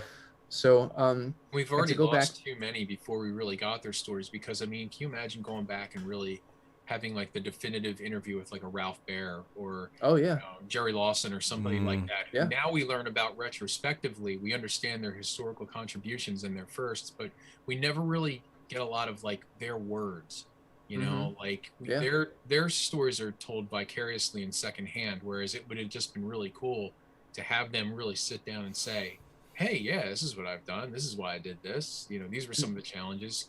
That's why facts. I feel like it's so important, like the way that I craft each chapter, because again, there's so many game books out there where you have like writers that they'll write books where it's just like they're running down like a list of like the must play games, and it's like mostly screenshots, and it's like 100 words on the game, and it's just like these are really fun coffee table books. But they're not like a book that you're going to dog ear. They're not like a book that you're going to want to take on the train with you. They're not a book that like you're going to really hold close to you. And that's like, those are the types of books that I want to write. Like, I did a signing before COVID, and this kid came up and gave me like his book to sign, and it was just like, it looked like it went through like the trash. Yeah. I know that's he read it. That's a good thing. That's a good thing. Yes. Yeah. So that's what I want. I want people to like actually read my books, and I don't want them to be like cute little, ornaments in your man cave or on your coffee table. Brian Mazik from Forbes, I gave him a couple of chapters to read before the first book came out, and he's just like, this is like ESPN 30 for 30, but like video games. Yes. And I was just like, that's going on the back of the book, because that's like that's like one of my biggest influences. I love those ESPN 30 for 30s. So if I could kind of be remembered for the guy that did something like that, but for the video game industry, I would be super happy. I mean, you're 37 years old. You're a college professor. You're a multi-time author, voice actor, all this kind of stuff. And I mean, I don't know if sometimes people don't have the clarity or the self-awareness to step outside themselves and look inward. But I mean, dude, you've done a ton of great work so far. Mm-hmm. At 37 years old, I was not where you are. I was half going to ask, like, how old are you? Which I would never ask a guest. You put it out there. So, but no, it's really cool. And I mean, I'm always excited for the next big thing from you, because I mean, thus far, I mean, like literally every book is just absolutely awesome in its own way. Thank you. Super great stories, and it's really nice, and it's very heartening to see somebody who's as equally passionate about something as we are. You're always looking for that author that really can encapsulate that in a different way. Because like you said, I mean, there is a difference between like a coffee table book, which are fine, you know, in their own right. But when you want to do that deep dive and really get that story out, because I have to be honest, if there was anybody in any of these books that I would ever knowingly talk to, if I was going to go somewhere and I knew I'd meet them, I would reread your chapter and be like, I need to know, like, this is sort of like, it's like a, what do they call it? There's the Heyman's guide, the car guides, you know, before you go working on your cars, you gotta book. Like, that's what these are, you know. It's kind of like you better go into it knowing something. So yeah, I mean, it's just awesome stuff. But and you know what, Patrick, man, trust me, man. Now getting to know you too, and I'm definitely going to order your books too. And I always tell that to all of my guests as well too. I've been digging into Brett Weiss's book. I've been into Howard Scott Warshaw's, man. It's like freaking Bibles, man. And my cousins and little cousins and nieces and nephews, man, have actually dug into it as well too, especially for their projects in school, you know. So I'm definitely grabbing yours, man, for sure. But for anybody else that is want to know where they can get your publications from, man, where can they get it from? So this is the thing. They're available Barnes & Noble, Target, Walmart, Amazon. But I will tell you this, if you want to support an author, you always order direct. Yes. Because obviously the royalty is higher, but that's not the biggest reason. The biggest reason is, like, I'm sure Brian can attest that I put cool stuff in your books. He does. I put baseball cards in books. I put my my Walter Day trading card in people's books. I try and write something cool in there. I try and connect with people as much as possible. The fact that you have a Walter Day trading card, to me, that's awesome.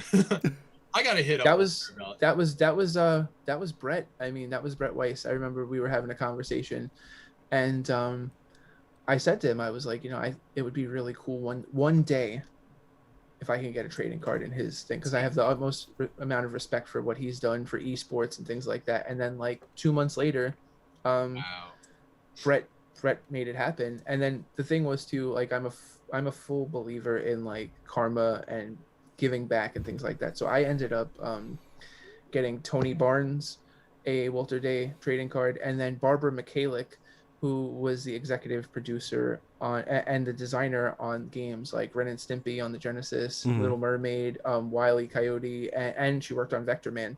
Yeah, she's one of the biggest unsung heroes in video game history. She worked on the first World Series baseball as well.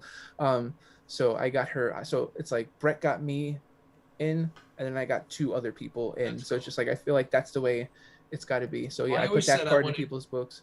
I wanted a Funko Pop made of myself, and I wanted a Walter Day trading card. So I'm halfway there. Halfway there. If anyone deserves one, I mean, what you guys are doing, like your show is sexy, man. You guys do really good work. I like the way it is. Yeah, I like the way you said that. It's sexy. Yo, but it's important. Yo, you know? Thank you. So now you said directly. So like you have the direct website as far as it's patrickhickeyjr.com, or you can hit me up on my Instagram. Like I throw up like 50 new posts a day on Instagram, like box covers, all sorts of cool stuff. So if you go to Instagram.com/Patrick Hickey Jr., you can oh, sorry, we have a visitor. Hey. Say hi. She's getting ready for bed. So if you go to my Instagram, Patrick Hickey Jr., you can contact me there. I love to talk to my readers. I love to interact with them. And patrickhickeyjr.com, and then you can order straight through there. And then we'll make something cool happen. Excellent. So like chat, listen, get from the source. Seriously, get from the source, man. Does your daughter have a favorite game? She was actually just playing Tony Hawk earlier. What? She loves Tony Hawk, the remastered Tony Hawk. But I will say she's probably impartial the most to like Parappa the Rapper. Because I spent a ton of time interviewing the creators of Parappa the Rapper for the ironically the adventure book, because that's a rhythm game, but that story is an adventure. Right. You know, so I ended up putting it in there. so playing it for research. Yeah. And she was like, "What is this?" And she just like completely fell in love with Parappa the Rapper. So she has a Parappa the Rapper doll.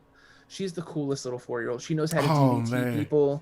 Like she loves Sasha Banks. Like she is the coolest. Again, the fact that she loves Parappa the Rapper. Listen, she got to believe. That's all I'm saying, man. She got to believe. Yep.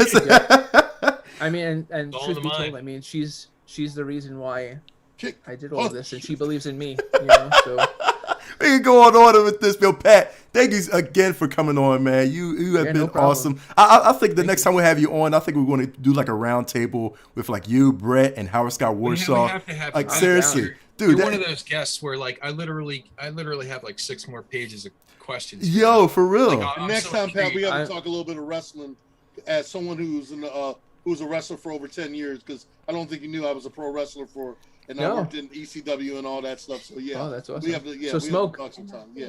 I have to tell you that May 29th, I am actually going to be the ring announcer for the main event at Battle Club Pros. May the Franchise Reign event. I'm going to be signing comics, and I'm going to be the ring announcer for the main event. This dude does everything, man.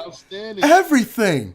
Good Lord, and also we had to talk comic books, and I'm also official comic book character for DC Comics too. So that's awesome.